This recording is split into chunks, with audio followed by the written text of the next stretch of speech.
Oke, kita mulai lagi ya. Bismillahirrahmanirrahim. Ini kemarin judulnya apa, Pi? Ada manajemen inventory yang Evam ini pakai rumus Aoki yang Oke. Dalam perspektif di syariah fikih muamalah ya. Fikih muamalah. Nah, ini apa namanya? Daftar pertanyaan nggak ada ya? Daftar pertanyaan. Jadi nggak dibuat draft pertanyaan Pak. Jadi kayak ngobrol biasa gitu wawancaranya. Boleh, cuman gini ya. Kan dalam mengolah data itu dia ada step-stepnya ya. Nah, terus kan tadi teorinya itu apa ini ya? Enaknya ada ininya apa? Kalau gini nanti saya khawatir kalau nanti pas sidang, bukan pas sidang sih. Sekarang juga sebetulnya, tapi yang lebih parahnya itu kan sidang. Iya. Sidang itu kan nanti akan ditanya sama dosen penguji ya. Kamu ini apa nih ininya apa? Saya itu dasar teori tanya jawabnya itu apa gitu kan? Nah, kan fikih muamalah gitu ya. Nah, fikih muamalahnya itu fikih muamalahnya siapa? Kan banyak tuh para apa namanya ahli-ahli tokoh-tokoh fikih kan yang mengkonsepkan fikih muamalah.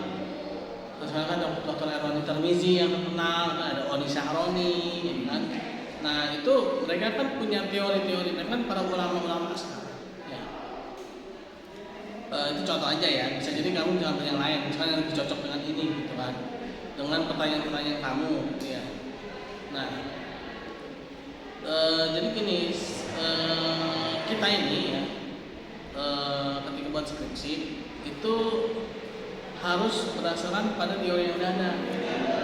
Nah, kamu kemarin ngambil teorinya siapa? Dari penelitian tentang huruf Pak. Ini kan data-data yang dibutuhkan. Apa aja yang dibutuhkan?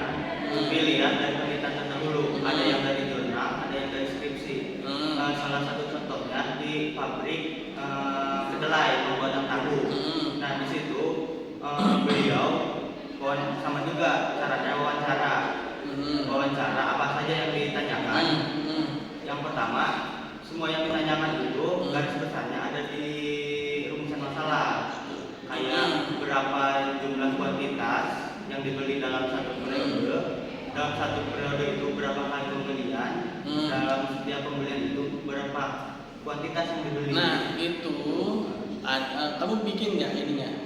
Yang tadi kamu coba itu kamu bikin apa istilahnya ya, tulisannya ya, tulisannya, draftnya ya. Jadi nanti ketika ditanya sama situ satu ya, atau bikin draft tadi itu udah draft pertanyaan tadi itu. Jadi kamu harus bisa mengibaratkan semua yang baca skripsi kamu itu orang yang nggak tahu apa-apa. Mereka tuh nggak tahu, jadi jangan sampai kita berpikiran sama-sama tahu, enggak. Yang baca itu pasti orang yang belum tahu sama sekali. Nah jangan sampai nanti orang nih dari mana sih gitu kan, itu satu ya. Jadi yang baca itu dia tahu, oh ini toh sumber-sumbernya gitu kan. Terus ini dari pertanyaan ini dari siapa tadi kan, dari apa, di jurnal, ini dan itu gitu kan, pertanyaan itu satu ya, itu mungkin secara umum ya, teori secara umumnya. Nah kan kamu kan di Fakultas Ekonomi dan Bisnis Islam nih ya. Nah coba secara apa namanya syariahnya fikih muamalahnya tadi ya, cara fikih muamalahnya atau secara syariahnya itu ya, itu di mananya tuh ya. Nah apa namanya draft pertanyaannya juga ada juga.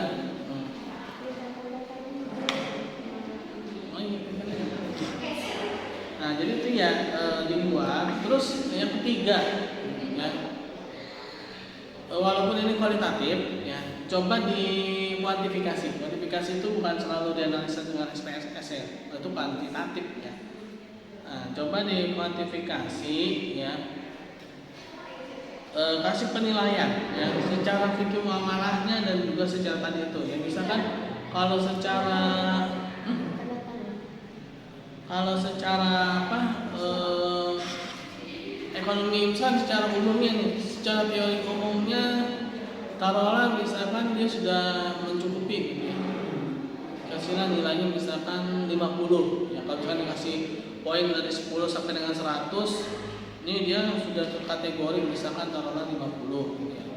Nah terus ada lagi secara syariahnya ya, kemamahnya yaitu dia secara umum dan syariah dia benar-benar full nih, ada bagus banget ya. Berarti nilainya 100 tuh. Dia kasih angka apa ya, pada bilang tuh kalau bahasanya itu sangat memuaskan, nilainya 4 misalkan skalanya 4 ya. Nah, jadi nanti ya itu di 4-nya itu kalau bisa kayak gitu ya. Terus juga saya lihat kamu kayak baru dikit banget ya halamannya ya. Iya, biasanya kalau skripsi itu minimal 70 halaman ya. Walaupun sebenarnya nggak ini juga sih, tapi ya seenggaknya ya, itu ada minimal 70 lah skripsi ya. Jangan terlalu tipis banget juga. Walaupun nanti jadi jurnal itu paling 10 halaman, tapi secara skripsi itu minimal 70 halaman ya. Dalam satu mabuk 3 juga kemarin saya lihat kayaknya baru dikit ya, baru dikit banget.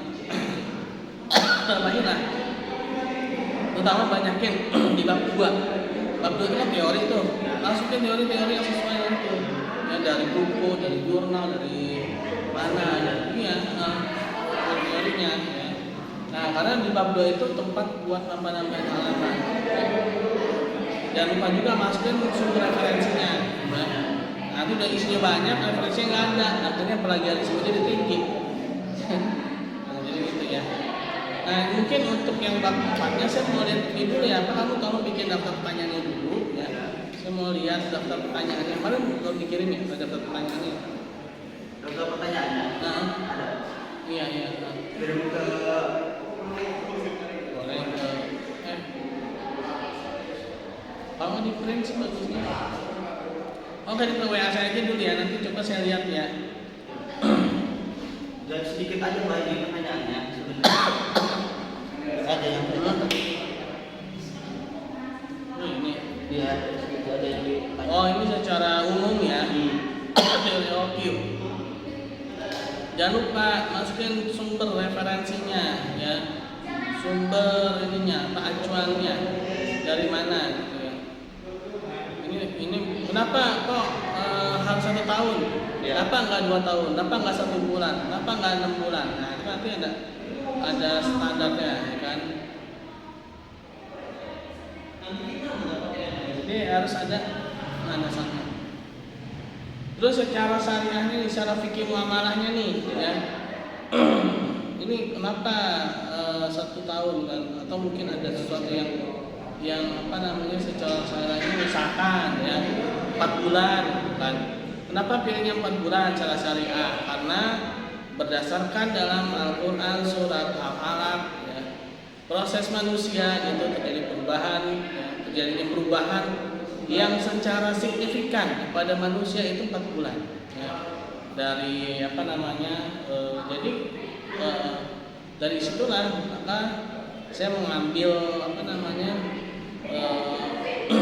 waktu itu 4 bulan.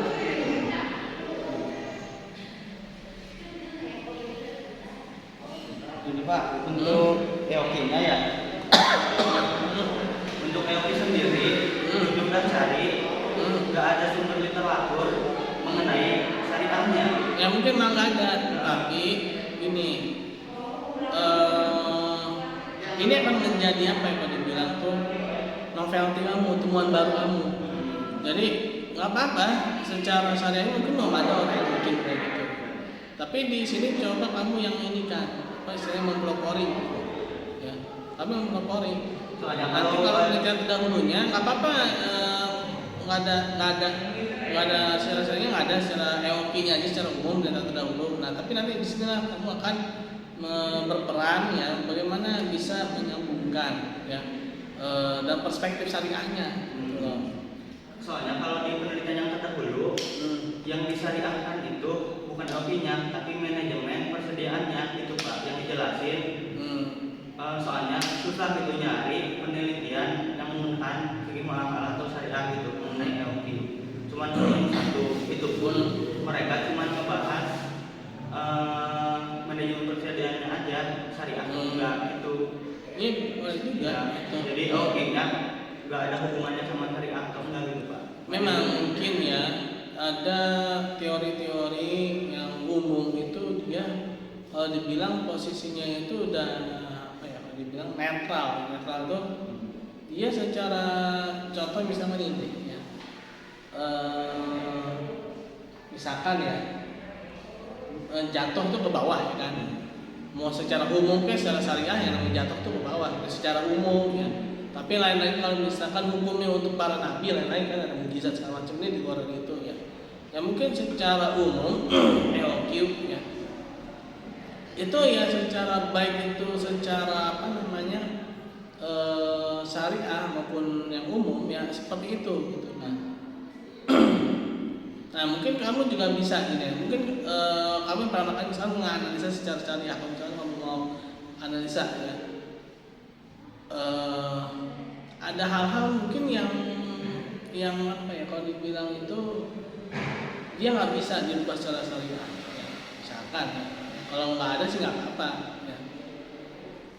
Contohnya kayak teori ini contoh aja ya, teori ESLM ya.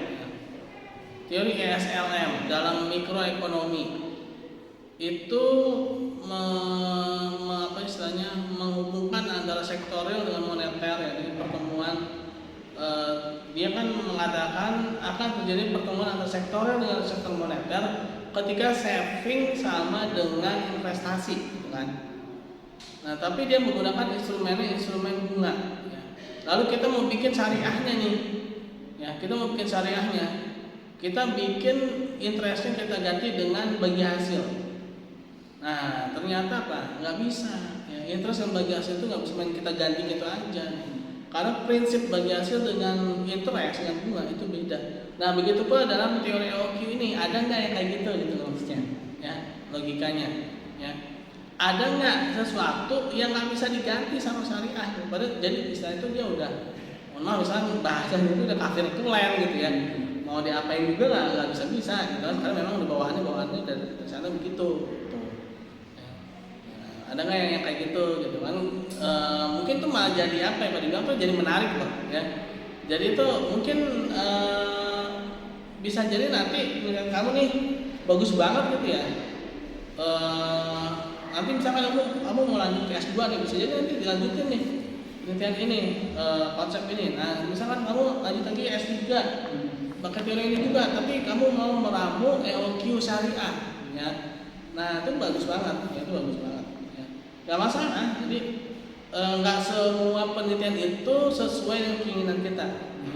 Bahkan ada ya, dulu di kampus lain ya, di Jakarta sana ya, ada seorang mahasiswa itu dia secara nggak sengaja ya, dia mengambil informasi dari sebuah koperasi syariah, bahasanya BMT ya. Ternyata ya, BMT-nya itu pakai riba ya. Nah ini pakai bunga. Kenapa? Karena si BMT-nya itu wawasannya kurang, ya, ilmunya kurang. Akhirnya dia nerapin istilah itu riba, gitu kan. Nah itu maksudnya malah jadi menarik gitu. Menariknya apa? Enggak semua penelitian tuh sesuai dengan keinginan kita, ya. Bagaimana kita sesuai ini. Bisa jadi ada yang nggak sesuai. Nah, oke nggak sesuai, tapi alasannya apa? Gitu. Jangan sampai dibilang nggak sesuai terus kita lepas gitu aja, menjadi aneh ya. Nggak apa-apa nggak sesuai, ada fenomena gitu ya. Tapi kita jelasin nih fenomenanya ini yang terjadi ini. Gitu. Jadi yang pertanyaan tadi dibuat batas teorinya sumbernya dari mana? Iya. Yang pertama. Yang kedua, hubungkan manajemen persediaannya dengan syariah. Ya, dimasukkan ke bab 5 juga kan? Bab 4 ya, dimasukkan. Terus tambahin bab 1, 2, 3 nya itu teori-teorinya ya. Teori perbanyak. Maksudnya diperkuat misalkan belum ada ayat Al-Qur'annya, masukin ayat Al-Qur'annya gitu. Ya dalil-dalil masukin yang syariat itu ya. Jadi gitu. Penelitian terdahulu juga banyak Dan dahulu memang minimal 5 ya, kalau misalkan mau 10 nggak apa-apa sih. Tapi yang berhubungan ya. Berarti itu aja berarti. Iya. Ya pokoknya mendukung ini kamu deh bab 4 kamu ya. Jangan sampai nanti ada yang pembaca ya, pembaca siklus kamu tuh bingung. Ini dari mana asal usulnya gitu kan. Nah, ini asalnya dari sini, ini sumbernya dari sini. Nah, itu ya.